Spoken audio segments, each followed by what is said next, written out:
Hello बच्चों, कैसे हो आप सभी का वेलकम है आज की न्यू सेशन में। तो काफ़ी बच्चे वेट कर रहे थे, सर इंपॉर्टेंट क्वेश्चन बता दीजिए। देखो, हम भी यही कोशिश करते हैं भी आपको कुछ जो है बताया जाए, आपकी हेल्प की जाए हर टाइप से, हर वे से।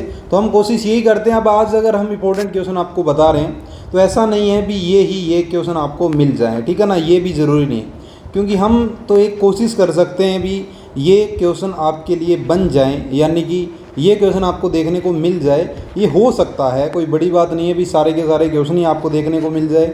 या मैं ये भी नहीं कहूँगा भी ये इतना आप कर लोगे तो आप पास भी हो जाओगे, क्योंकि देखो फर्स्ट सेमेस्टर के अंदर मैंने जो है क्वेश्चन बताए थे तो लगभग वहाँ पे क्या हुआ था भी आपकी जो है हेल्प हुई थी। तो वो क्या किया था मैंने, बस लास्ट ईयर के अकॉर्डिंग पैटर्न समझ के और आपको वहाँ पे मैंने हेल्प कर दी थी।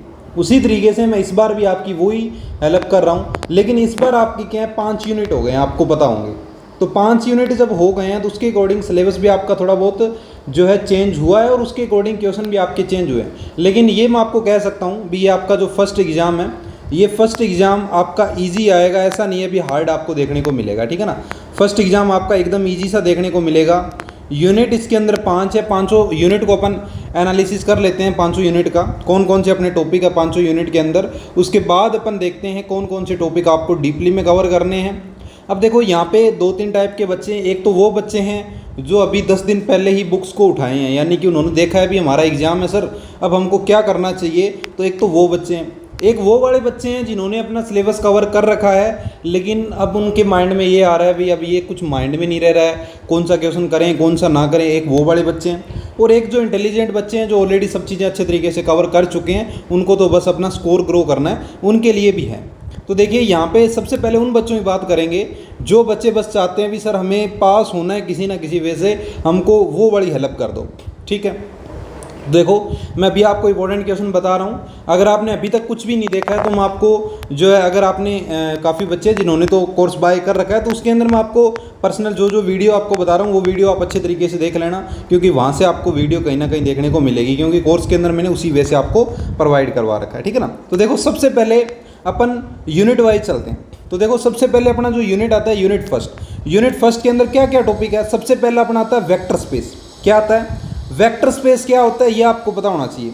इसके बाद लीनियर ट्रांसफॉर्मेशन क्या होता है, एक ये वाला टॉपिक आपको अच्छे तरीके से आना चाहिए। फिर अपना क्या है मैट्रिक्स, ठीक है ना। मैट्रिक्स के अंदर भी होता है चेंज ऑफ बेसिस, सिमिलरिटी, ठीक है ना। तो ये जो है टॉपिक ये आपको अच्छे तरीके से आना चाहिए। और इसके अंदर एक टॉपिक है आइजन वैल्यू वाला, ठीक है ना। तो ये वाले टॉपिक आपको अच्छे तरीके से जो है यहाँ पे यूनिट फर्स्ट के अंदर देखने को मिलते हैं। यूनिट सेकंड की अगर अपन बात करें तो यूनिट सेकंड के अंदर देखो फंक्शनल्स क्या होता है, ठीक है, फंक्शनल्स, ठीक है, ड्यूल स्पेस क्या होता है, एनिहिलेटर क्या होता है, प्रोजेक्शन क्या होते हैं। ये 4 टॉपिक है जो कि अपने इसके अंदर है। उसके बाद अपन यूनिट थर्ड के अंदर जाएं, इनर प्रोडक्ट स्पेस क्या होता है, ऑर्थोगोनलिटी, ग्राम स्मिथ, ये इंपॉर्टेंट टॉपिक मैं आपको बता रहा हूँ, ठीक है ना। इसके बाद अपना चलते हैं यूनिट 4 के अंदर। इसके अंदर एक बेजल इनक्वलिटी भी आती है अभी, वो भी इंपॉर्टेंट है। इसके बाद डायगोनलाइजेशन क्या होता है। इसके बाद इसके अंदर जो है मिनिमल पॉलिनोमियल इक्वेशन होती है, वो भी आपको पता होना चाहिए।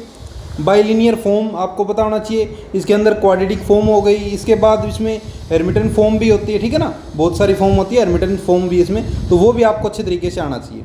उसके बाद इसमें अपन आते हैं तो इसमें लीनियर ऑपरेटर या इसको आप एडजॉइंट ऑपरेटर भी बोल सकते हो, ठीक है, इनर प्रोडक्ट का पूरा पार्ट होता है इसके अंदर। फिर स्पेक्ट्रल थ्योरम होगी, प्रिंसिपल एक्सिस हो गई, ठीक है ना। ये 1-2 थ्योरम इसके अंदर इंपॉर्टेंट होती है। तो ये वो वाले पार्ट हैं जो 100% आपकी टारगेट है, यानी टारगेट इन क्वेश्चनों पे तो आपको करना ही करना है, इन टॉपिक पे करना है। इसमें टॉपिक मैंने जो नहीं लिखे हैं ना, वो क्यों नहीं लिखे हैं भी, वो आप ना करो तो भी काम चलेगा, लेकिन ये जो टॉपिक लिखे हुए हैं ना, इनको तो आपको अच्छे से कवर करना ही करना है। इन टॉपिक को आपको अच्छे तरीके से कवर करना ही करना है। अब मैं आपको यूनिट वाइज आपको बता देता हूँ वो इंपॉर्टेंट क्वेश्चन जो कि आपको करने ही करने हैं, ठीक है ना। तो यूनिट वाइज मैं आपको बताने की कोशिश करूंगा और आपको मैं सब चीज़ें बताऊंगा भी आपको क्या क्या चीज़ें कवर करनी है। तो देखिए सबसे पहले मैं आपको लेके चलता हूं यूनिट फर्स्ट के ऊपर। यूनिट फर्स्ट के अंदर जब आप जैसे ही जाओगे, एंटर करोगे, तो इसके अंदर जो आपके टॉपिक होंगे तो इन टॉपिक को तो करना ही करना है। सबसे पहली थ्योरम आती है स्टैंडर्ड प्रूफ, जो हैमिल्टन थ्योरम जो आपकी है, अच्छे तरीके से इसको कवर करनी है। मैंने ये आपको टॉपिक जो बताए हैं ना, वो इंपॉर्टेंट टॉपिक मैं आपको बता रहा हूँ। तो फर्स्ट थ्योरम तो ये आपको कवर करनी है। शो द सिमिलर मैट्रिक्स के ऊपर जो आपको क्वेश्चन मिल रहा है ये मिनिमल पोलिनोमियल का है। ये क्वेश्चन आपको डीपली में कवर कर लेनी है, पूरी की पूरी एक थ्योरम है। इसके बाद में ये वाला जो है पूरा का पूरा जो है करेक्टरिस्टिक्स वैल्यू आपको निकालनी होती है, ये क्वेश्चन भी आपके बनते हैं, तो वो भी आपको कवर कर लेना। तो यहाँ पे क्या है, show that the distinct non zero characteristic vector corresponding to the distinct characteristic value of the linear transformation are linearly independent. तो ये लीनियरली इंडिपेंडेंट आपको यहाँ पे प्रूव करके दिखाना होता है। तो काफ़ी ज़्यादा इंपॉर्टेंट ये 3 थ्योरम मैंने आपको बताई है, यूनिट फर्स्ट के अंदर है ये। जस्ट यूनिट फर्स्ट का इतना पार्ट तो आपको कवर करके जाना है। फिर अपन क्वेश्चन के ऊपर आए तो find the matrix representing of linear transformation, ठीक है ना। तो ये आपको जो है यूजुअल बेसिक के ऊपर आपको जो है ये क्वेश्चन दिया हुआ है, तो ये भी आपको अच्छे तरीके से कवर करना है। इस टाइप के 1-2 क्वेश्चन और आप कवर कर लेना, इस टाइप के क्वेश्चन आपको देखने को मिल सकते हैं, ठीक है ना। तो इस टाइप की क्वेश्चन आप अच्छे तरीके से कवर कर लेना।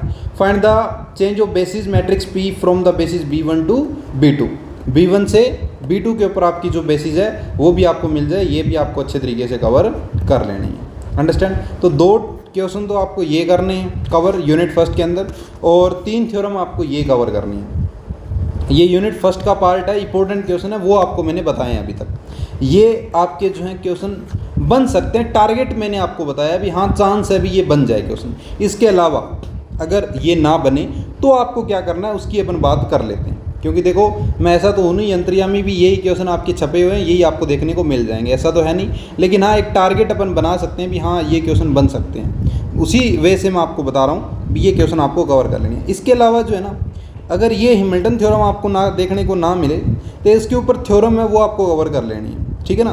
तो ये जो है इसके ऊपर जो है nature of the eigenvalue of the special type of matrix के ऊपर जाओगे आप, एक टॉपिक अपना, उसके अंदर थ्योरम है सारी की सारी, ठीक है ना। तो उसके अंदर इजी थ्योरम है सारी की सारी, तो उसके अंदर जितनी भी थ्योरम्स है ना, आप लगभग मैं आपको बताऊं तो उसके अंदर आपको जो है 4-5 थ्योरम है, स्टार्टिंग की थ्योरम जो है वो आपको अच्छे तरीके से कवर कर लेनी है, ठीक है ना। तो वो आप कवर कर लेना, और उसके बाद जो है उसके अंदर हाँ इतना टॉपिक आप कवर कर लेना, ठीक है ना। तो वो उसके अंदर है ना इजी थ्योरम है एकदम, ये इस टॉपिक में एकदम इजी थ्योरम है। अगर ये वाली थ्योरम ना आएगी ना तो जो नेचर ऑफ मैंने आपको भी टॉपिक बताया है, इस टॉपिक को अच्छे तरीके से कवर कर लेना, क्योंकि वहाँ से आपको थ्योरम मिलेगी, उसमें से बाहर नहीं जाएगी थ्योरम अपनी, ठीक है ना। तो ये टॉपिक आप अलग से यहाँ पे लिख लेना, ठीक है ना। आपकी बुक आपके पास है, अगर आपने सिलेबस कवर कहीं से भी किया है, और ये अपनी अगर आपने सेशन देखा हुआ है तो अपनी वीडियो जो यूनिट है ना, यूनिट फर्स्ट के अंदर लास्ट सेशन इसी का बना हुआ है अपना, ठीक है ना। तो ये टॉपिक आप कवर कर लेना अच्छे तरीके से भी, ठीक है।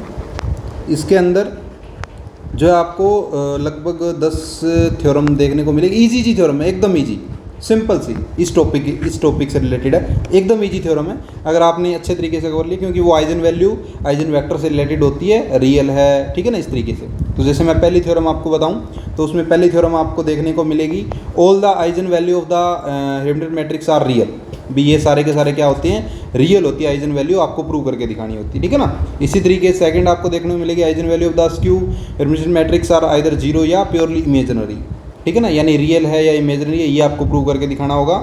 इसी तरीके से आपको जो है यूनिट मॉड्यूल आपको प्रूव करके दिखाना होता है, ठीक है। इसी तरीके से आपको जो है स्क्वायर मैट्रिक्स ए और A transpose have the same eigen value, दोनों की आइजन वैल्यू सेम होती है। इसी तरीके से प्रॉपर्टी ऑफ आइजन वेक्टर के ऊपर भी 1-2 थ्योरम और है, ठीक है ना। तो ये आपकी लगभग मैं आपको बता रहा हूँ 10 थ्योरम के 8 बार होगी, तो वह आप अच्छे तरीके से कवर कर लेना, ठीक है। तो ये इंपॉर्टेंट चीज़ है जो आपको अच्छे तरीके से कवर करके ही जानी है, ठीक है।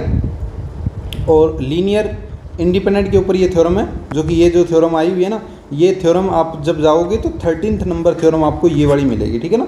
Distinct non zero characteristic vectors of the corresponding to the distinct character value T is a linear independent, ठीक है ना। तो काफ़ी इंपॉर्टेंट थ्योरम है और काफ़ी ईजी सी है, ये ईजी थ्योरम है ये भी, ठीक है ना, यूनिट फर्स्ट के अंदर, ठीक है ना। तो ये भी इंपॉर्टेंट थ्योरम है, ये आप कवर कर लेना, तो ये आप थ्योरम कवर कर लोगे। इसके अलावा सिंपल थ्योरम है, आप बाकी भी आप ट्राई कर सकते हो, ठीक है ना। तो ये जो टॉपिक है यहाँ से आपको थ्योरम देखने को मिलेगी। इसके अलावा सिमिलर मैट्रिक्स वाला हो गया, 1-2 क्वेश्चन ये आप टारगेट कर सकते हो, इनको आप अच्छे तरीके से कर लेना। और आइजन वैल्यू के क्वेश्चन निकालने आने चाहिए आपको, ठीक है ना, यानी कैरेक्टरिस्टिक वैल्यू आइजन वैल्यू निकालने आपको आनी चाहिए। तो ये क्वेश्चन आप अच्छे तरीके से कवर कर लेना। और ये सैलो हैमिल्टन थ्योरम मैंने आपको बताई थी, इसका पूरा प्रूफ आप अच्छे तरीके से कवर कर लेना, भाई आ सकती है, ठीक है ना, का 100% चांस है। और इसके ऊपर बना हुआ क्वेश्चन आ सकता है, अगर ये थ्योरम नहीं आई तो इसके ऊपर बना हुआ क्वेश्चन बन सकता है। तो क्वेश्चन अगर आपको थ्योरम का प्रूफ आता है ना, तो उसी वे से आपका क्वेश्चन बन जाता है। तो क्वेश्चन बनाना भी एकदम ईजी है, वो भी आप कवर कर सकते हो, ठीक है ना। भी आपको क्या प्रूव करना होगा, कोई आपको एक मैट्रिक्स दे देगा और उसमें आपसे पूछा जाएगा अभी इसको प्रूव करके दिखाओ, या इन्वर्स मैट्रिक्स ऑफ निकाल के दिखाओ, ठीक है ना, इस तरीके से। तो एकदम ईजी क्वेश्चन है, तो वो भी आप क्वेश्चन ट्राई कर सकते हो, एकदम सिंपल से ही है। तो वो क्वेश्चन आप अच्छे तरीके से कवर कर लेना भाई, कर लोगे, सिंपल सही है। तो ये आपका जो क्वेश्चन है बनता है यूनिट फर्स्ट के अंदर, काफ़ी ज़्यादा इंपॉर्टेंट है। इतना टॉपिक मैंने आपको बताया है जस्ट इससे रिलेटेड, ठीक है ना, इससे रिलेटेड आपको मैंने बताया। बाकी बेसिस का जो टॉपिक मैंने आपको बोला था, चेंज ऑफ बेसिस टॉपिक जो है वो भी आपको आना चाहिए। चेंज ऑफ बेसिस क्या होता है, ठीक है ना, तो वो भी आप एक बार देख लेना क्या होता है आपका, B = P इनवर्स AP, ठीक है ना। इसके अंदर क्या होती है, मैट्रिक्स जो होती है, यानी कि सेम ट्रेस इसके अंदर होती है, डिटरमिनेंट इसके अंदर सेम होती हैं, सेम आइजन वैल्यू होती है और सेम रैंक होती है। ये 4 इसकी प्रॉपर्टी होती है, ठीक है ना। तो ये चारों प्रॉपर्टी आपको अच्छे तरीके से आनी चाहिए और चारों प्रॉपर्टी का प्रूफ आपको आना चाहिए। एक इतना सा काम आप ये कर लेना, ठीक है ना। तो ये आपका बेसिस का टॉपिक हो जाता है लगभग। फिर इसके अंदर ये इक्वेशन वगैरह, कैरेक्टरिस्टिक इक्वेशन वगैरह ये आपकी कवर हो जाती है, ठीक है। तो ये यूनिट फर्स्ट के अंदर आपका पार्ट आ जाता है। फिर आपका जो है जो लीनियर ट्रांसफॉर्मेशन है ना, ये वाला टॉपिक रह जाता है। तो वो वाला टॉपिक भी आप इसके अंदर जो रैंक, नल्टी वगैरह की डेफिनेशन वगैरह ना, ये देख लेना। रैंक ऑफ मैट्रिक्स क्या होता है, नल्टी ऑफ मैट्रिक्स क्या होता है, ठीक है, प्रॉपर्टी ऑफ रैंक क्या होता है, 1-2 ये देख लेना। यानी कि रैंक ऑफ ए है ना, वो किसके इक्वल है, रैंक ऑफ ए ट्रांसपोज की इक्वल है।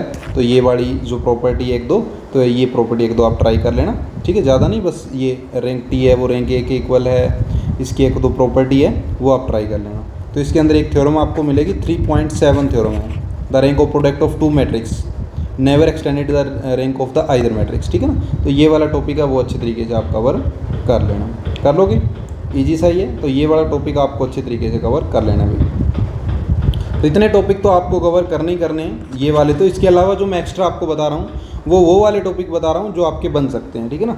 तो ये सिंपल से हैं, ये आपको अच्छे तरीके से कवर कर लेने हैं। अब मैं यूनिट सेकंड के ऊपर आपको लेके चलता हूँ। यूनिट सेकंड के अंदर आपको क्या क्या चीज़ें कवर करनी है। तो ये देखिए यूनिट सेकंड आपका स्टार्ट हो जाता है यहाँ पे। यूनिट सेकंड के अंदर आपका ड्यूल स्पेस एंड एनीहिलेटर सबसे इंपॉर्टेंट टॉपिक मैंने आपको बताया, जिसके अंदर ये सबसे पहले है। फिर डिफाइन एनीहिलेटर क्या होता है, इसके ऊपर ये वाली थ्योरम आप देख सकते हो। और ये जो है टारगेट क्वेश्चन आपके बने हुए हैं जो कि आपके इस बार बन सकते हैं, तो इनको भी आप अच्छे तरीके से देख सकते हो, ठीक है ना। तो इसके अंदर क्या होता है, सबसे पहला अपना टॉपिक इसके अंदर वैसे तो आता है लीनियर ट्रांसफॉर्मेशन का, ठीक है ना। लीनियर ट्रांसफॉर्मेशन क्या होता है और होमोमॉर्फिज्म से रिलेटेड 1-2 टॉपिक इस पे बनते हैं, तो वो आप अच्छे तरीके से कवर कर सकते हो। तो जिसके अंदर 1-2 थ्योरम अपनी होती है वो भी आप अच्छे तरीके से कवर कर सकते हो। जिसके अंदर जो 2 सेशन आपके हैं यूनिकनेस वाले, वो इंपॉर्टेंट बन जाते हैं, ठीक है ना। तो इसके अंदर आपका जो है, आपको सबसे पहले क्या पता होना चाहिए, एक टॉपिक तो आपको ये पता होना चाहिए बिलिनियर फंक्शनल्स क्या होते हैं। फिर आपको ड्यूल स्पेस क्या होते हैं ये आपको पता होना चाहिए। फिर आपको जो है ड्यूल बेसिस क्या होती हैं, ठीक है, ये आपको टॉपिक पता होना चाहिए। और इसके ऊपर 1-2 थ्योरम्स है वो आपको पता होने चाहिए, ठीक है ना। बाई ड्यूल स्पेस क्या होता है, या सेकंड ड्यूल स्पेस भी उसको बोल देते हैं। तो इससे रिलेटेड 1-2 थ्योरम्स है जो कि आपको अच्छे तरीके से पता होनी चाहिए। और इससे रिलेटेड 1-2 क्वेश्चन बनते हैं वो आपको अच्छे तरीके से आने चाहिए, ठीक है ना। तो क्वेश्चन काफ़ी बार बने हैं, जैसे क्या बनता है, find the dual basis of the basis set, यानी कि आपको सेट दे देगा बेसिस का, आपको ड्यूल बेसिस निकाल के दिखाना होगा, ठीक है ना। तो यहाँ पे सेट जो है बी का आपको दे देगा जैसे, और उसकी क्या है ड्यूल बेसिस आपको निकाल के दिखानी होती है। तो ये काफ़ी ज़्यादा इंपॉर्टेंट क्वेश्चन बने हुए हैं, तो ये आप ट्राई कर सकते हो। एक तो ये टॉपिक आपको कवर कर लेना है, ड्यूल आपको दे दी, बेसिस आपको दे दी, ड्यूल बेसिस आपको फाइंड आउट करके दिखानी है। तो ये वाला क्वेश्चन आप कर लोगे।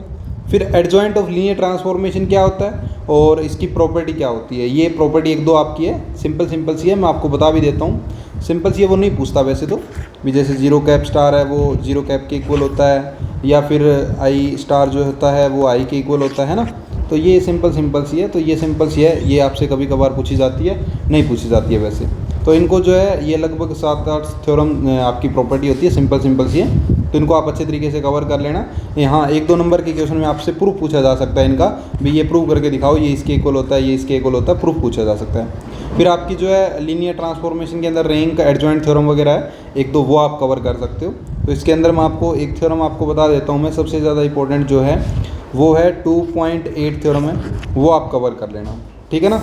तो 2.8 थ्योरम है वो आप अच्छे तरीके से कवर कर लेना। इसके अलावा जो अपनी थ्योरम्स है वो मैं आपको बता देता हूँ कौन कौन सी बन सकती है, ये टॉपिक आपको अच्छे तरीके से कवर करना ही करना है। फिर अपना एनीहिलेटर का टॉपिक आ जाता है। तो एनीहिलेटर की जो है पूरी की पूरी आपको जो है डेफिनेशन पता होनी चाहिए, और इसके ऊपर जो थ्योरम है वो आपको पता होनी चाहिए एनीहिलेटर की, ठीक है ना, क्योंकि इस बार टॉपिक उसके काफ़ी ज़्यादा बनेंगे। तो एनीहिलेटर की जितनी भी थ्योरम्स है वो डीपली में आप कवर कर लेना। फिर इन्वेरियंस क्या होता है वो आप अच्छे तरीके से देख लेना, ठीक है। इमेज इन्वेरियंस क्या होता है, ये सारी चीज़ें आप अच्छे तरीके से कवर कर सकते हो। तो इतना सा टॉपिक है। सेकंड जो है यूनिट आपकी छोटी सी है, इसके अंदर एक टॉपिक जो मैंने आपका यहाँ पे नहीं लिखा वो है प्रोजेक्शन वाला टॉपिक, ठीक है ना। प्रोजेक्शन का जो टॉपिक है वो आप अच्छे तरीके से कवर कर लेना, ठीक है ना। तो वो आपको मैंने यहाँ पे लिख दिया, प्रोजेक्शन एंड डायरेक्ट सम वाला। तो ये प्रोजेक्शन का टॉपिक है, इसके ऊपर आपके जो है ये 3 टारगेट हैं वो आपके बन सकते हैं। इसके अंदर show that the linear transformation P on the vector space, projection on the sum subspace if and only if is independents. तो ये काफ़ी ज़्यादा इंपॉर्टेंट टॉपिक है, बना हुआ है, इस बार भी बनेगा। इसी तरीके से इनका जो डायरेक्ट सम आपसे पूछा जा सकता है, और इसी तरीके से प्रोजेक्शन के ऊपर ये डायरेक्ट सम का एक क्वेश्चन बन सकता है। तो इनको आप अच्छे तरीके से कवर कर लीजिएगा, ठीक है ना। तो ये आपका जो है यूनिट सेकंड का पार्ट है, काफ़ी ज़्यादा इंपॉर्टेंट है, इनको आप डीपली में कवर कर लेना। तो ये जो अपना टॉपिक है ना वो अपना लास्ट वीडियो 5th वीडियो है आपकी, जो आप कोर्स के अंदर जाओगे तो 5th वीडियो आपको इसी की मिलेगी। तो ये टॉपिक आप अच्छे तरीके से कवर कर लेना, ठीक है ना। तो ये मैं एंड के अंदर आपको जो बता रहा हूँ ये वही क्वेश्चन है जो आपके चांसेस है भी हाँ ये क्वेश्चन आपके बन जाए। फिर उसके बाद अपन चलते हैं यूनिट थर्ड के अंदर। यूनिट थर्ड के अंदर अपन चलते हैं, तो यूनिट थर्ड के अंदर आप क्या देखोगे भाई, ये टॉपिक आपके आ जाते हैं। सबसे पहले ग्राम-श्मिट प्रोसेस अच्छे तरीके से आपको आनी चाहिए, इससे रिलेटेड क्वेश्चन आपको अच्छे तरीके से आना चाहिए, क्योंकि यहीं से बनते हैं क्वेश्चन। तो इसके अंदर सबसे पहला जो अपना टॉपिक आता है थर्ड यूनिट के अंदर, इनर प्रोडक्ट स्पेस का आता है। इनर प्रोडक्ट स्पेस क्या होती है ये आपको पता होना चाहिए, यानी उसके अंदर कौन कौन सी प्रॉपर्टी होती है। एक तो सिमेट्रिक होती है, लीनियरिटी की होती है और नॉन नेगेटिव होती है। 3 चीज़ें अगर आपकी है तो आप उसको इनर प्रोडक्ट स्पेस बोल सकते हो, यानी कि आईपीएस बोल सकते हो। तो आईपीएस वाली जो है अच्छे तरीके से आपको आनी चाहिए। तो इनर प्रोडक्ट की प्रॉपर्टी आपको अच्छे तरीके से ये पता होनी चाहिए मेनली, ठीक है ना। तो बेसिकली वैसे तो अगर अपन 3 एलिमेंट लेके चलते हैं वेक्टर स्पेस से, तो उसमें जो है 6 प्रॉपर्टी आपकी बन जाती हैं। तो अच्छे तरीके से ये आपको कवर कर लेनी है इनर प्रोडक्ट स्पेस की, ठीक है ना। तो सबसे पहला काम तो इनर प्रोडक्ट स्पेस आपको पता होना चाहिए, लीनियरिटी, नॉन नेगेटिविटी, ठीक है ना। और ये सारा का सारा अगर आपको पता है, फिर उसके बाद आप आगे चलते हो, इससे रिलेटेड क्वेश्चन आप करते हो, ठीक है ना। इनर प्रोडक्ट स्पेस का क्वेश्चन आपसे पूछा जाता है, तो वो क्वेश्चन आपके अंदर क्या करना हो, तो उसके अंदर वे तीनों चीज़ें प्रूव करके दिखानी होती है। कॉन्जुगेट सिमेट्रिक, यानी कि सिमेट्रिक प्रूव कर दो, लीनियरिटी प्रूव कर दो, नॉन नेगेटिविटी। अगर ये तीनों चीज़ें प्रूव है तो आप बोल दोगे भी आपका क्या इनर प्रोडक्ट स्पेस है। तो इनर प्रोडक्ट स्पेस प्रूव करना आपका आ सकता है भी, अच्छे तरीके से ये आप कर लेना, कर लोगे। फिर उसके बाद जो है आप जो टॉपिक कवर करोगे वो इनर प्रोडक्ट स्पेस का कवर कर लोगे। उसके बाद नॉर्म का एक टॉपिक होता है, वो भी आप कवर कर लेना, नॉर्म क्या होती है। फिर अपनी जो है कोची-श्वार्ट्ज इनइक्वालिटी है वो भी आपको देख लेनी है, ठीक है ना। फिर उसके अंदर ये है Bessel inequality for finite dimensional space, ये आपको देख लेना है। Show the orthogonal set of the non zero vector in the inner product space are linearly independent. तो ये जो लीनियरली इंडिपेंडेंट्स वाले जितने भी आपको थ्योरम्स दिख रहे हैं ना, वो अच्छे तरीके से कवर कर लेना, 1-2 थ्योरम आपको देखने को मिलेगी। फिर इसके अंदर जो है ऑर्थोगोनल के अंदर आपकी जो है ये वाली जो है इनर प्रोडक्ट स्पेस के ऊपर थ्योरम आपकी बन सकती है। एक ये वाली थ्योरम है, यानी इनका जो डायरेक्ट सम का कॉन्जुगेट है वो अलग अलग के इक्वल यानी होता है आपके इंटरसेक्शन के, ये भी आपसे पूछा जा सकता है। और ये कोची-श्वार्ट्ज इनइक्वालिटी मैंने आपको बोल ही दिया, ये भी आपकी बन सकती है। तो ये टॉपिक जो आपके यूनिट थर्ड के बन सकते हैं, इनको आप अच्छे तरीके से कवर कर लेना। बाकी देखो यूनिट तो काफ़ी लेंथी है, बड़े भी हैं, सारी चीज़ें मैं बताऊंगा तो फिर आप बोलोगे तो सारी चीज़ें ही बता दी, फिर इसमें बताया क्या इंपॉर्टेंट। तो इंपॉर्टेंट मैं कोशिश यही कर रहा हूँ भी हाँ आपका जो पास होने वाला सिस्टम बन जाए। तो इतने टॉपिक अगर आप कवर कर लेते हो तो हो जाता है लगभग भी हाँ इस बार टाइप अपन बोल सकते हैं भी हाँ यहाँ से अपना बन सकता है, ठीक है ना। तो वही टॉपिक मैं आपको यहाँ पे बता रहा हूँ, तो ये आपको कर लेना है। फिर इसके अंदर 1-2 टॉपिक आते हैं, नॉर्मल वेक्टर स्पेस वगैरह क्या होते हैं, ठीक है ना। तो ये वाला टॉपिक है आप अच्छे तरीके से कवर कर लेना, ठीक है ना। तो यूनिट थर्ड भी आपका छोटा सा ही है, ज़्यादा बड़ा नहीं है, ये आप अच्छे तरीके से कवर कर। ग्राम-श्मिट ऑर्थोगोनाइजेशन प्रोसेस आपको मैंने बताई थी, ये कवर आपको करनी है, किसी वे से इससे छोड़ना ही नहीं है। बेजल इनइक्वालिटी भी आपको अच्छे तरीके से कवर करनी है, इसको भी अच्छे तरीके से कवर करके जाना है। और इनसे रिलेटेड 1-2 क्वेश्चन आप कवर करके देख लेना, ठीक है ना। तो इसका जो है ना क्वेश्चन बहुत ईजी आता है, बहुत ईजी, एकदम सिंपल सा क्वेश्चन बनता है, ठीक है ना। तो अगर आपने एक क्वेश्चन करके देख लिया ना, तो इस टाइप के कोई भी क्वेश्चन आ जाए आप अच्छे तरीके से कवर कर सकते हो। तो ये क्वेश्चन है ना, ये इसका क्वेश्चन आप अच्छे तरीके से कवर कर लेना। मैं अभी बोल रहा हूँ क्वेश्चन बन जाएगा, थ्योरम नहीं बनेगी तो क्वेश्चन बन जाएगा, और थ्योरम बन जाएगी तो क्वेश्चन बन, यानी एक चीज़ बनेगी। अगर थ्योरम बन रही है तो क्वेश्चन नहीं बनेगा, और क्वेश्चन बन रहा है तो थ्योरम नहीं बनेगी, बस एक टॉपिक बन जाएगा। तो इसको आप अच्छे तरीके से कवर कर लेना, ठीक है ना। ये काफ़ी ज़्यादा इंपॉर्टेंट है। तो ये वाला टॉपिक जो आपका यूनिट थर्ड भी कवर कर सकता है अभी, इसका कैलकुलेट करना, इसके सारे फॉर्मूले आपको अच्छे तरीके से आने चाहिए, और इससे रिलेटेड क्वेश्चन भी आपको आने चाहिए। तो ये मैंने थर्ड और फोर्थ वीडियो के अंदर आपको अच्छे तरीके से बता रखा है अपनी यूनिट के अंदर, अपनी जो कोर्स के अंदर, ठीक है। तो ये आपका हो गया जी यूनिट थर्ड, इंपॉर्टेंट वाला, ठीक है, बड़ा बहुत है, मैं अब सारी चीज़ें नहीं बताऊंगा। यूनिट फोर्थ के अंदर अपन आते हैं। यूनिट 4 के अंदर अपना पूरा का पूरा काम मैट्रिक्स का होता है। मैट्रिक्स क्या होता है, यानी डायगोनलाइजेशन ऑफ मैट्रिक्स का काम होता है। तो यहाँ पे सबसे पहले आपको डेफिनेशन पता होनी चाहिए डायगोनलाइजेशन की, ठीक है। फिर आपको यहाँ पे मैट्रिक्स फॉर्म पता होनी चाहिए, फिर लीनियर ऑपरेटर वगैरह, इसके अंदर ऑपरेटर जितने भी होते हैं वो सारे ऑपरेटर आपको पता होने चाहिए। सबसे पहला काम आपको यही करना है। फिर उसके बाद जो है आपको आइजन वैल्यू यहाँ पे निकालनी होती है। तो आइजन वैल्यू भी देखो रिपीटेड निकलती है या सिंगल टाइम निकलती है, तो वो अलग अलग टाइप आपको देख लेनी है। यानी डिस्टिंक्ट आइजन वैल्यू निकल रही है तो वो क्या हो जाएगा, आपका डायगोनलाइजेबल हो जाएगा। अगर रिपीट हो रही है, आइजन वैल्यू क्या हो रही है, सेम आ रही है, तो वहाँ पे क्या हो जाएगी, एक स्पेशल कंडीशन रिक्वायर्ड हो जाएगी, उसके अंदर आपकी एक थ्योरम लग जाती है। तो ये थ्योरम जो है वो आपको पता होनी चाहिए। जब आपकी जो है आइजन वैल्यू रिपीटेड बन जाती है तो उस टाइम जो अपन को क्या करना होता है या उसके अंदर कौन सी कंडीशन लगती है, इस टाइप की अगर कोई थ्योरम आपको देखने को मिले तो वो आपको अच्छे तरीके से कवर कर लेना है। कर लोगे? तो ये थ्योरम जो आपको अच्छे तरीके से कवर कर लेनी है। फिर इससे रिलेटेड क्वेश्चन आपको आने चाहिए, यानी कि diagonalization of the following symmetric matrix या फ्लोइंग मैट्रिक्स, यानी इस तरीके जितने भी क्वेश्चन आपको देखने को मिले तो वो आपको अच्छे तरीके से कवर कर लेना है। यानी क्वेश्चन आपको आने चाहिए सिमेट्रिक्स यानी कि इनको निकालने के लिए, ठीक है ना। तो ये डायगोनलाइजेशन का क्वेश्चन आपको अच्छे तरीके से कवर कर लेना है। तो इसके अंदर मैं आपको क्वेश्चन बताना चाहूँ तो वैसे तो बहुत सारे क्वेश्चन हैं, वो आप अच्छे तरीके से कवर कर लेना। तो ये मैंने फर्स्ट ही वीडियो के अंदर आपको सारी चीज़ें बता रखी है। तो यूनिट 4 के अंदर आप फर्स्ट वीडियो देख लोगे ना, तो वहाँ पे आपका लगभग टॉपिक ये वाला कवर हो जाएगा, मैट्रिक्स वाला, ठीक है ना। तो फिर अपना आ जाता है मिनिमल पॉलिनोमियल क्या होता है। तो मिनिमल पॉलिनोमियल क्या होता है ये आपको पता होनी चाहिए, और इससे रिलेटेड एक दो थ्योरम है वो आपको पता होनी चाहिए, जैसे कि सिमिलर मैट्रिक्स है सेम मिनिमल पॉलिनोमियल, ठीक है ना। तो ये जो सेम वाला जो होता है ना, same matrix same minimal polynomial, इस टाइप के जितने भी हैं वो थ्योरम एक दो ही आपको है, ज़्यादा नहीं है, वो मैट्रिक्स थ्योरम आप कवर कर लेना, और इससे रिलेटेड एक दो क्वेश्चन है वो आप कवर कर लेना, ठीक है ना। तो उसके अंदर क्या पूछा जाता है, आपको दे देगा भी, आपको क्वेश्चन क्या दे देगा, ए आपको दे देगा और पूछेगा आपसे भी ये क्या आपकी मिनिमल पॉलिनोमियल है या नहीं है, ठीक है ना। तो वो मिनिमल पॉलिनोमियल निकालना आपसे पूछा जाता है, तो ये आपको निकालना आना चाहिए, ठीक है ना। तो आपको क्या दे देगा, एक मिनिमल पॉलिनोमियल निकालने के लिए एक मैट्रिक्स दे देगा, और मैट्रिक्स का मिनिमल पॉलिनोमियल निकाल के आप हमें दिखाओ, ये आपसे पूछा जाता है, ठीक है ना। तो ये क्वेश्चन भी आपको अच्छे तरीके से आना चाहिए मिनिमल पॉलिनोमियल का, ये आपको सेकंड या थर्ड वीडियो के अंदर देखने को मिल जाएगा, ठीक है ना। तो ये काम भी आप कर लोगे। फिर इसके बाद आ जाता है बाइलिनियर फॉर्म क्या होती है, ठीक है ना। तो बाइलिनियर फॉर्म आपको अच्छे तरीके से आना चाहिए। क्वाड्रेटिक फॉर्म क्या होती है, ये सारी चीज़ें आपको आनी चाहिए। तो इस टाइप का क्वेश्चन जो है क्वाड्रेटिक फॉर्म का क्वेश्चन भी आपका बन जाता है। ये क्वेश्चन एकदम सिंपल से ही होते हैं, तो ये क्वेश्चन भी आप अच्छे तरीके से कवर कर लेना भी, ठीक है ना। तो ये सारा का सारा काम जो होता है वो किसके ऊपर होता है, मैट्रिक्स के ऊपर ही होता है। तो मैट्रिक्स वाला टॉपिक अगर आपको आता है तो आगे वाले टॉपिक आपके ऑटोमेटिकली कवर हो जाते हैं, ठीक है ना। तो ये टॉपिक आपको अच्छे तरीके से कवर कर लेना है। फिर इसके अंदर जो इंपॉर्टेंट क्वेश्चन आपके जो बन रहे हैं, ये वाला क्वाड्रेटिक फॉर्म का ये वाला क्वेश्चन, इसके अलावा कोई एक दो क्वेश्चन और आप देख लेना, वो आपके बन सकते हैं। फिर इसके अंदर जो है अपनी हेर्मिशियन फॉर्म जो होती है वो भी आप कवर कर लेना, इसकी प्रॉपर्टी एक दो वो आप कवर कर लेना, और मैट्रिक्स रिप्रेजेंटेशन क्या होता है वो आप देख लेना, ठीक है ना। इतना सा काम कर लेना काफ़ी है। और इसके बाद ये जो एक दो प्रूफ है आपसे पूछे जाते हैं, बाइलिनियर फॉर्म का पूरा प्रूफ हमें बताओ, और ये सिमेट्रिक बाइलिनियर फॉर्म क्या होती है ये थोड़ा सा, और इसके अंदर एक कोनिकल फॉर्म भी आती है वो भी आप देख लेना, ठीक है ना। तो वो थोड़ा छोटा सा टॉपिक है, तो उसकी आप डेफिनेशन वगैरह देख लेना। इतना काम आप यहाँ पे कर लेना। और ये जो मैंने आपको बताया ना, ये वाला टॉपिक ये इंपॉर्टेंट है, इसके क्वेश्चन बन सकते हैं, ठीक है ना। तो ये टारगेट क्वेश्चन है, सिमेट्रिक मैट्रिक्स जो क्वाड्रेटिक फॉर्म के अंदर आप कन्वर्ट करके दिखाओ, तो इसका एक दो क्वेश्चन आप ट्राई कर लेना अच्छे तरीके से। अगर एक कर लोगे तो बाकी क्वेश्चन भी आप ट्राई करके देख सकते हो, ठीक है ना। तो ये वाला क्वेश्चन आप अच्छे तरीके से कवर कर लेना। इतना टॉपिक आपका जो है यूनिट 4 का हो जाता है, ठीक है ना। अब यहाँ पे जो है सेल्फ एडजॉइंट, ऑर्थोगोनल, नॉर्मल, ये सारे के सारे जो है इक्वेशन यहाँ पे आपकी बताई हुई है। इतने टॉपिक आपके जो इंपॉर्टेंट है, टारगेट आपके हैं, मैंने आपको बता दिए। ये क्वेश्चन कर लोगे।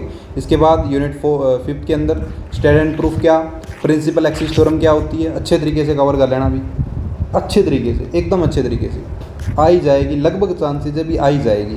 फिर अपने ये दो प्रूफ आपके हैं, ये आपके बन सकते हैं, ठीक है ना। क्योंकि ये क्या आता है अपना इनर प्रोडक्ट स्पेस का ही पार्ट है वैसे तो, लेकिन इसके अंदर एडजॉइंट ऑपरेटर वगैरह है ना, ये वाला टॉपिक आते हैं। तो इसके अंदर एडजॉइंट ऑपरेटर क्या होता है, ऑर्थोगोनल ऑपरेटर क्या होता है, यूनिटरी ऑपरेटर क्या होता है, नॉर्मल ऑपरेटर क्या होता है ना, ये सारे के सारे ऑपरेटर होते हैं। तो इस बार है ना बड़ा क्वेश्चन है ना इस तरीके से आ सकता है। एक तो किस तरीके से, भी सारे के सारे ऑपरेटर आपसे पूछ लिए जाए, बड़ा क्वेश्चन बन गया और उसमें क्या बोल देगा, प्रूव दैट, या डिफाइन, या बोल देगा डेफिनेशन ऑफ नॉर्मल ऑपरेटर हो गया, सेल्फ एडजॉइंट ऑपरेटर हो गया, ऑर्थोगोनल हो गया, यूनिटरी हो गया, नॉर्मल हो गया, इन सभी के क्या बताओ, प्रूफ बताओ। तो ये मैंने ना पहले जो पहला वीडियो है ना, उस पहले वीडियो के अंदर ये सारी चीज़ें बता रखी है। या उनकी क्या पूछ सकता है, एग्जाम्पल पूछ सकता है, ये काम ये भी कवर कर लेना। 5-6 ऑपरेटर हैं ये सारे के सारे यूनिट 5 के अंदर, सारे के सारे ऑपरेटर, और इनका एक एक एग्जाम्पल रट लेना आप, ठीक है ना, उस टाइप का एग्जाम्पल, और सारे के सारे ऑपरेटर है वो अच्छे तरीके से आप कवर कर लेना। ये ईजी सा पार्ट है, एकदम ईजी सा है। फिर उसके बाद मैंने आपको बता ही दिया भी ये प्रिंसिपल एक्सिस वगैरह वाला जो पार्ट है वो अच्छे तरीके से आप कर लेना। इसके अंदर ऑर्थोगोनल लीनियर ट्रांसफॉर्मेशन क्या होता है, ये वाला टॉपिक है, और eigenvalue of the self adjoint transformation are real, ये वाली एक है, और प्रिंसिपल एक्सिस थ्योरम ये वाली अपनी आई गई, ये आप अच्छे तरीके से कवर कर लेना। फिर इसके अंदर एक पार्ट अपना आता है स्पेक्ट्रम वाला, ठीक है ना, स्पेक्ट्रल थ्योरम। तो वो स्पेक्ट्रल थ्योरम है वो भी आप कवर कर लेना, इस बार पूछ ली जाए, हो सकता है पूछ ली जाए, तो इतने टॉपिक आप ये भी कवर कर सकते हो, ठीक है ना। तो यहाँ पे आपको क्या करना है, जितने भी ऑपरेटर मैंने अभी आपको बताए थे उनका एग्जांपल आपको आनी चाहिए। और एक अपनी क्या है, आइजन वैल्यू जो है एडजॉइंट ऑपरेटर की क्या होती है, वो रियल होती है, वो आपको प्रूव करके दिखानी है, वो आना चाहिए। ऑर्थोगोनल ऑफ आइजन वेक्टर वो आपको प्रूव करके दिखाना है। यूनिटरी ऑपरेटर क्या होता है, और एक देखो टी इनवर्स जो होता है वो टी स्टार के इक्वल होता है, ये आपको पता होना चाहिए। नॉर्मल ऑपरेटर और स्पेक्ट्रल थ्योरम, बस इतना सा टॉपिक है। तो यूनिट 5th जो है ना आपकी सबसे ज़्यादा ईजी मानी जाएगी मेरे अकॉर्डिंग, सबसे ज़्यादा ईजी जो थ्योरम आपकी होगी, यानी सबसे ज़्यादा यूनिट जो होगा अपना ईजी भी आपको करना है। सर एक यूनिट हमें ये बता दो जिसमें से हमको 100% देखने को मिल ही जाए, तो भाई वो कौन सा होगा, वो होगा यूनिट 5th। कौन सा होगा, यूनिट 5th। यूनिट 5th के अंदर गिने चुने हुए टॉपिक है, क्या है, गिने चुने हुए टॉपिक है। मैंने आपको भी बोल दिया, एक आपको ऑपरेटर पता होनी चाहिए, उनके एग्जाम्पल पता होना चाहिए, पहला काम ये कर लेना। आइजन वैल्यू जो है रियल होती है, किसके अंदर, एडजॉइंट, ये जो ऑपरेटर होते हैं उनके अंदर क्या होती है, रियल होती है, प्रूव करके दिखाना होता है, एक ये काम कर लेना। ऑर्थोगोनल ऑफ आइजन वेक्टर पता होना चाहिए। यूनिटरी ऑपरेटर, टी इनवर्स जो होता है टी स्टार के इक्वल होता है। नॉर्मल ऑपरेटर क्या होता है, और स्पेक्ट्रल थ्योरम क्या होती है ना, गिने हुए पार्ट एकदम सिंपल सही है। और एक ये प्रिंसिपल एक्सिस थ्योरम होगी, और 2 टॉपिक ये हो गए, बस इतने टॉपिक कर लेना। इनमें से लगभग आपके चांसेज है भी आपसे यूनिट 5th है ना 100% कवर हो जाएगा, सारे के सारे क्वेश्चन कवर हो जाएंगे यूनिट 5th के। तो यूनिट 5th एकदम ईजी सा आपका देखने को मिलेगा। तो यूनिट 5th एकदम ईजी है। यूनिट 4 की अपन ने बात की, तो भाई मैंने आपको बताया था जो मैट्रिक्स वाला टॉपिक है ये कवर कर लेना, ठीक है। ये बड़ा मिनिमल पॉलिनोमियल निकालना आपको आना चाहिए। इसके अलावा बाइलिनियर और क्वाड्रेटिक फॉर्म का क्वेश्चन ही बनेगा यूनिट 4 के अंदर। इस बार क्वेश्चन आपको देखने को मिलेंगे, लगभग चांसेस है यूनिट 4 के अंदर आपको मैट्रिक्स दे देगा और उसमें पूछ लेगा ये करके दिखाओ, ये करके दिखाओ, ये करके दिखाओ, यानी कि आप मिनिमल पॉलिनोमियल प्रूव करके दिखाओ या फिर बाइलिनियर क्वाड्रेटिक फॉर्म प्रूव करके दिखाओ, ये पूछेगा, लगभग यही चांसेस है। तो इसके अंदर आपसे क्वेश्चन ही पूछेगा, जैसे ये वाला क्वेश्चन आपसे पूछ लिया, ठीक है ना। तो इस बार चांसेस है इसमें यूनिट 4 के अंदर आपसे क्वेश्चन ही पूछा जाएगा, तो इसके क्वेश्चन कर लेना भाई अच्छे तरीके से। यूनिट 3 की अपन बात करें, 3 प्रूफ ये कवर कर लेना। कोची-श्वार्ज़ इनक्वलिटी आपको आनी चाहिए, और बाकी ग्राम स्मिथ प्रोसेस आपको आनी चाहिए, इसका क्वेश्चन कर लेना, बस सिंपल सही है। ये प्रोसेस आपको होनी चाहिए, इसका क्वेश्चन करना आपको आना चाहिए, 2-3 टॉपिक आपको ये आने चाहिए, बस इसमें से बन जाएगा क्वेश्चन, लगभग चांसेस है यहाँ से क्वेश्चन मिल जाएगा। और इसमें ये टॉपिक मैंने आपको बता ही दिए यूनिट 3 के अंदर, ठीक है। तो इतने टॉपिक जो आपको अच्छे तरीके से कवर कर लेने।